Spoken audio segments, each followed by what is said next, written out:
Sometimes we struggle and we suffer with our own individual worth or imposter syndrome or clarity because we don't understand our own individual value. We don't know what makes us special. I hate to see businesses fail. So, like, not even businesses that I go to often, where it's like, okay, oh no, I really enjoy getting this from that place and now they're out of business, blah, blah, whatever.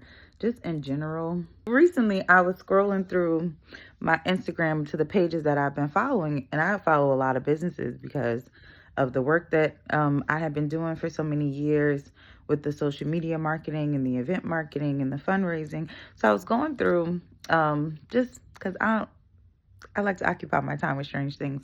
And I was visiting each individual business page to see the last time they posted or if they were still in business.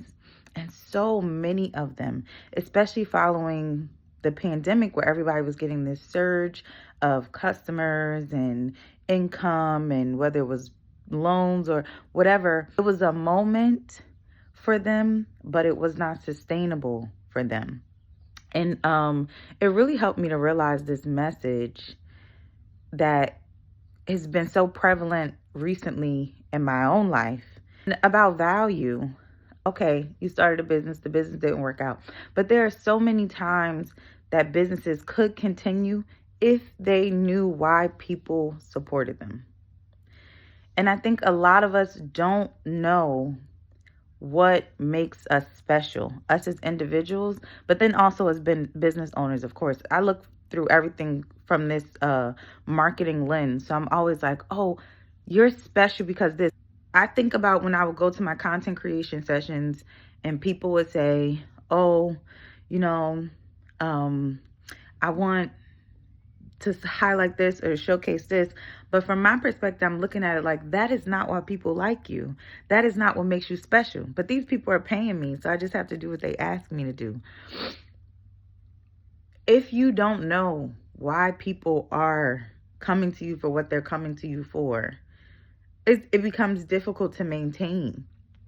A lot of times we struggle and we suffer with our own individual worth or imposter syndrome or clarity because we don't understand our own individual value. We don't know what makes us special. I think some of the best things that I have been able to do is to hold on to little comments that people have said about me, right? There was somebody I know who was incarcerated for an extended period of time. I wanted to say somewhere between 7 to 10 years. And upon his release, he's like, you're not the governor? Like, I'm so confused. What? Why are you not the governor? And I was like, what are you talking about? And he just saw a light in me and so much promise in me that naturally, because I'm me, I took for granted. I'm like, I'm just a regular person, me. I'm so humble, so modest. But I was having a conversation with my mom, and I was like, I know that I do a lot of reading, so therefore I have a lot of information. So when I step into a situation with a lot of other people who are not as well read, I usually let them lead, and then I continue the conversation based on their level of understanding. I think that's me being fair. But I realize it's not me being fair to anybody in that space, not to myself or those people. I know that I am loud and always have a lot of thoughts on my mind, and I'm very talkative, and that I can be very extra. So when I'm in a room with other people and I see that they are doing whatever, I'm usually just silent because I don't want to hog the space. And I really spent 33 years of my life thinking that that was acceptable and thinking that I was giving other people an opportunity to be themselves without feeling overshadowed by me and my presence. Also, I've had not many, but I've had several experiences where people were like, I just don't like you because you're too at peace. They haven't said those words exactly, but that was generally, I don't want to be your friend anymore because I'm in turmoil and you are at peace. And so I was like, well, I don't want to make anybody feel uncomfortable. If they're in turmoil, I don't want, we have this tendency to try to mold ourselves around our surroundings, instead of forcing our surroundings to mold around us.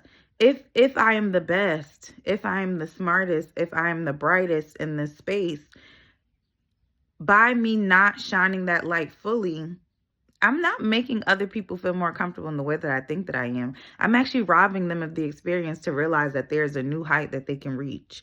And in society, we're always taught, like, you don't want to be too braggadocious. You don't want to be too cocky. You don't want to be too arrogant. But for some people, it is well earned. And I was having a conversation with my mom. The topic came up about this very thing about, me trying to small myself so that other people are not threatened by what I could be doing or what I could be saying or who I really am. And I was saying, like, if I went to a basketball game and Kobe Bryant was there, or Michael Jordan was there, or LeBron James was there, or Steph Curry was there, and they were like, I know I can make the shot, but I'm going to pass it to give somebody else a chance. I know I can block the shot, but I'm going to allow. No, I would want to see them delivering their best. I would want to see them really outshining everybody else, because that's what we came to see. Nobody is signing up and paying to watch somebody participate in humility. The people that we pay for, when you go see Beyonce and Beyonce looks like Beyonce, and then the three people standing next to her look like Beyonce, and then she has a picture of herself projected on the back of the wall, it's like, damn, girl, you obsessed with yourself? But guess what? Her obsession with herself has bred an obsession with her for everybody else. Now everybody else is obsessed with her too. And we shy away from that obsession with ourselves and really understanding, back to my original point about the businesses closing, really understanding, what are people coming here to see? What are they paying for? What am I offering that's making me so? What is my offering that makes me so special? What is my unique selling proposition? For those of you who are familiar with the USP, for those of you in the marketing world or the branding world, what is it about me?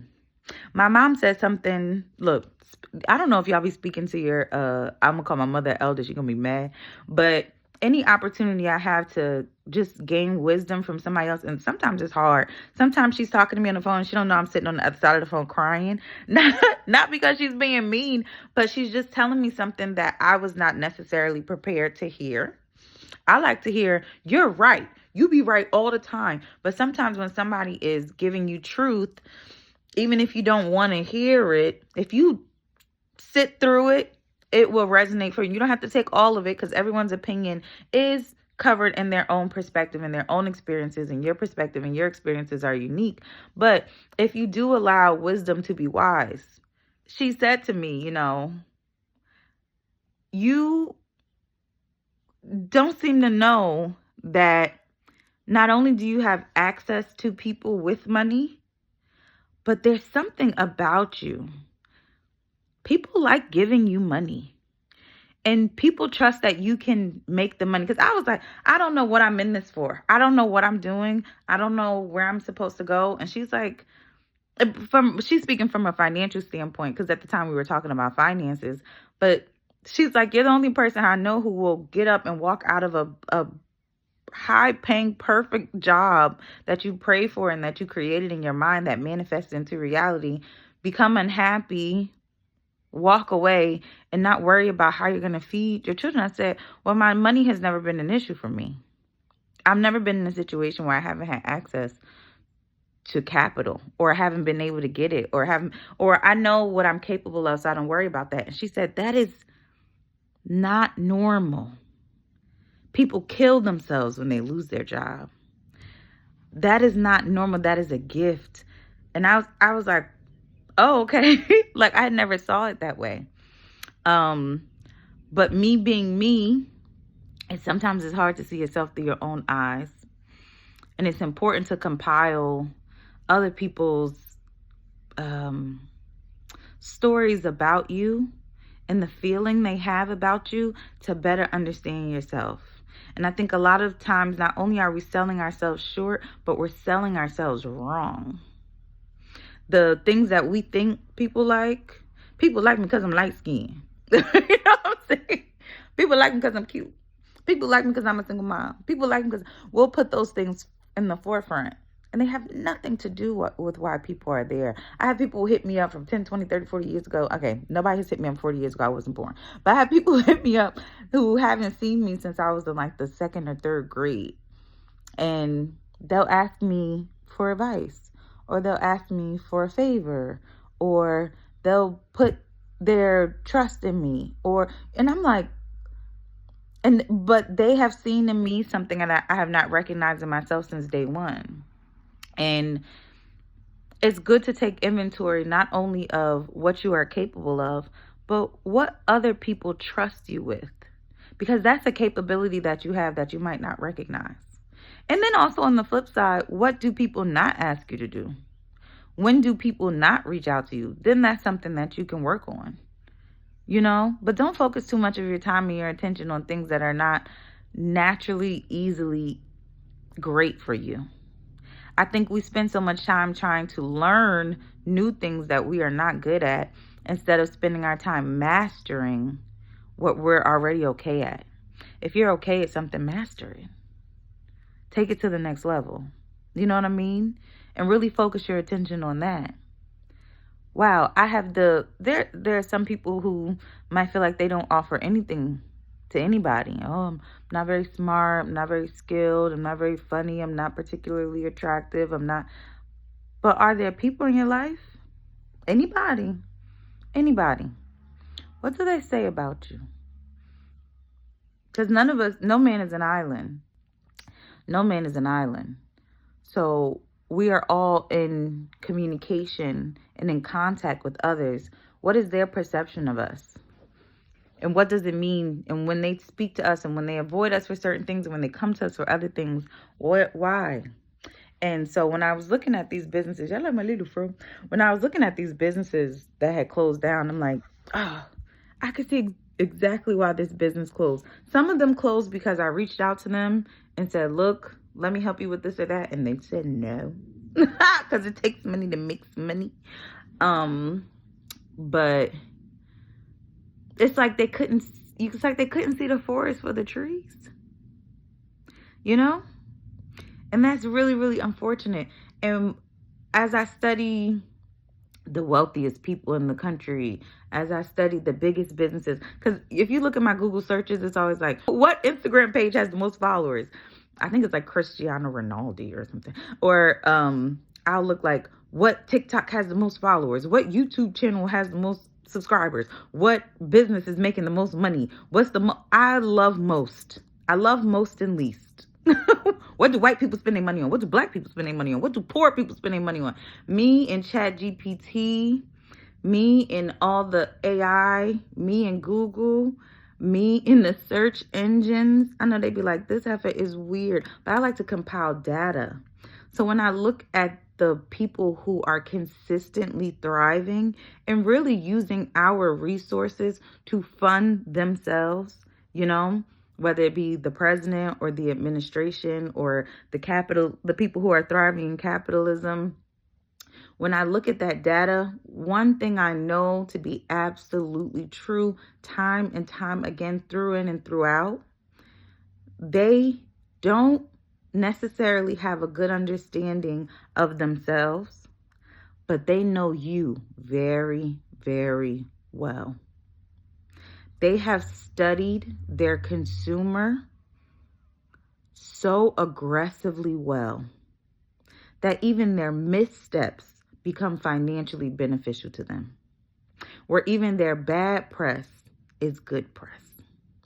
They understand the people who are in their network so well. Think about social media and how addicting it is.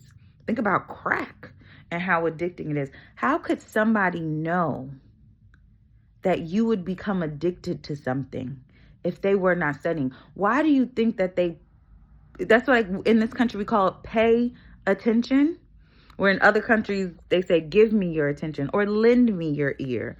But in this country it is to pay attention, because where there is attention, where there are eyes, where there's mental space, there's profit. They understand you so well. I was writing a book. I've written 4 books. I'll be just doing stuff. I've not published any of them. As you all know, I wrote 1 book and I published it and then I pulled it because I did not fully understand my own value. The days of that are over. I got it now. I understand what makes me valuable. But one of the books I wrote, the loose working title was like, your money is in their pockets. Every bit of your wealth is in somebody else's pocket right now. Right now. You just have to learn what makes you special enough for them to want to open their wallet to you. Your money is in somebody else's account. Because the difference between just a passerby and a customer is that transaction and that exchange. But if you don't know what brings up that emotion of I need to give you, think about the brands in your home. Why won't you wear Shaq sneakers? Why must they be Jordans? Because you have been studied. Why are they constantly monitoring us? Why are they selling our individual wants, likes, dislikes to advertisers? Why are they're obsessed? Why are they obsessed with us? I talked about having that obsession about yourself. Know yourself, but then also, if you want to sell, if you want to become, if you want to be, if you want to grow, whether it be creating content, you have to study your demographic so thoroughly that you could know what they're going to say before they say it. You have to be able to speak their language so clearly that when you craft a marketing message, it sounds like something they said. Why you didn't think it's odd or interesting? You think, oh, Rihanna's so accessible. That bitch is not accessible. I didn't mean to call her a bitch. I love her. But she's not accessible. You can't, you right now could not walk up on her on the street. But she's made you feel that way because she has such a deep understanding of you and you support her. And of course, me, I had to figure out, well, like, I know Rihanna owns Fenty, but who owns Fenty? And it's like this, I actually have some stock in their company, LVHM. They own like Louis Vuitton. I think they own Tiffany's. They own a number of popular brands. And Fenty being one of those brands that they own. She is a representative of what they are selling. And I do purchase her products religiously. But think about those things that you commit to religiously, those brands. Why? Why do I use Dawn dish soap over, and I don't bring nothing else in my house? The toilet paper I use, we become committed to these brands, these people. They've never met us, but they know us so intimately. They know us better than we know ourselves, and that is why it is so easy for them to take our resources. So this was a longer message than I intended. The video is too long. I don't know where I'm going to be able to post it. But yeah. I want to also mention that I haven't been posting very much on social media because I just felt like I didn't have much to say. I was doing the podcast for 3 years. I was really close to 100 episodes too. And there are a few things that inspired me to open my mouth again. One, something about watching Amanda Seales videos makes me want to say something, makes me want to have something to say. So I had not been online. I didn't have any of the apps, but then I re-downloaded a few of them. And I just went back and watched all her content that I missed. And I was like, I feel like I should have something to say. That was one thing that inspired me to come back. I have been watching interviews a lot. Kevin on Stage interviews, Tabitha Brown interviews, Club Shay Shay interviews. I watch Chris Stokes. Oh my God, I'm like in love with that man. I've been watching a lot of interviews. They really inspired me in a way to share information because there are people out there who need information. If you have the ability to convey a strong message in a concise manner, then I almost feel like you have a responsibility and an obligation to people who need to hear your message to share it. So that made me want to as well. And then I think the third part was La Russell, the LA rapper. He said, do it 100 times before you start to complain about nobody supporting me, nobody's coming to my shows, nobody's watching my content, nobody is whatever. Do it 100 times and you'll see. And that really was interesting to me because, like I said, I was so close to 100 episodes before I canceled the podcast. But I was just in a period of questioning everything, myself, my life, my employment, my just everything, my relationship. I was in a period of questioning and I didn't feel like I had any answers to offer anybody. And I just didn't, I felt like just didn't have a lot to say. I felt like I didn't have anything to say. And there are so many people out there who have nothing to say but who continue talking. But guess what? People continue listening to them, so good for them. I just didn't want to be one of those people that were just saying shit just for the sake of somebody hearing me talk. I wanted it to be meaningful. But I went back and watched a lot of my old videos and I was like, sis, you was spitting. I hope somebody heard that message. I hope it meant something to them. So a combination of all those things made me want to come back and talk a little bit again. So that's why I'm here, and that's why this video is so damn long, because 23 minutes is excessive in my opinion. But I don't know, I'll sit and watch an hour-long video like it's nothing. And I used to hate listening to podcasts, but I realized I don't hate listening to podcasts. I hate some of the podcasters. It's just like, y'all ain't saying shit. But so yeah, that's my message for today. You have to know what makes you so compelling and what makes you special. And you have to be able to identify that within yourself. If you cannot, don't worry. We have been blessed. When I tell you blessed with mirrors to who we are. You don't always have to see yourself or see your situation or know yourself so intimately, or I know everything about me, know who you are. That's a long journey.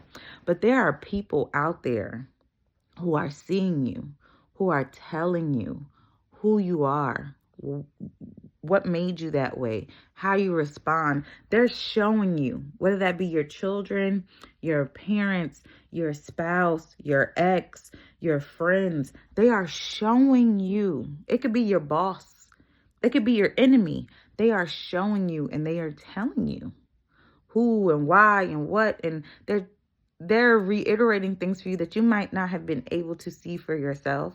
Because when we roll our eyes back, we don't look to see the inside of our minds, right? But we do get to open our eyes and see everybody around us. Appreciate their counsel. Believe them. When he said, why are you not the governor? I'm very confused. I was like, what? I don't know what you mean by that, but I understand what he means by that now. Like, you have influence, you have power, you are diplomatic, and you're smart. I had a superior at one place that I worked who asked me if I could make a mistake, please. This is in our one-on-one touch base, where you get evaluated by your boss. And she said, I'm going to need for you to start making some mistakes. And I was like, she said, the way you're working is making the rest of the team feel like they can't, like there's something wrong with them, like they can't keep up. And I'm like, I don't want to start making mistakes. It's a bad habit to start. But what she was really saying to me, which I didn't hear at the time, was, you have outgrown this role. The people on this level make mistakes. Where you need to be, less mistakes are possible. I didn't hear it at the time. I didn't hear it for like a year after that. I kept working there. God had to literally push me out of that place. He had to literally kick me in my back until I stumbled out the front door. He did. But he did so with so much grace and kindness. But yeah, just know what about you makes you you. Know what about your business makes people want to buy from you. You don't have to be perfect, and you definitely don't have to follow somebody else's formula. There is something about what you're doing, where you're doing it, how you're doing it, why you're doing it, that is making other people commit to what you have going on. You got to know that. And when you don't know that, you get shut down. I go back on your page and you're gone. Or you get discouraged or lost or confused. Know why you are you. All right. Bye, y'all. Bye, y'all. Have a good day.